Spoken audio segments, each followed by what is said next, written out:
ফেরার পথে হাক্লান্ত লোকজন চিৎপাত হয়ে শুয়ে আছে ঘাটশিলার মনোরম এক স্টেশনে। সব হাক্লান্ত হয়ে পড়ে আছে, ক্লান্ত, বাড়ি ফেরার আনন্দে মশগুল।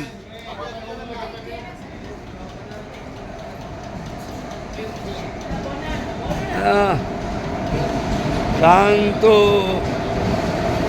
ভীষণ ক্লান্ত হয়ে গেছে। ও বাবা, আবার কি একটা হামুচুমু দিচ্ছে। হ্যাঁ, ক্লান্ত। কবির মোবাইলে দেখছে বউ কিছু লিখেছে কিনা, বাড়ি গেলে পেঁদানি খাওয়ার ভয় আছে তো।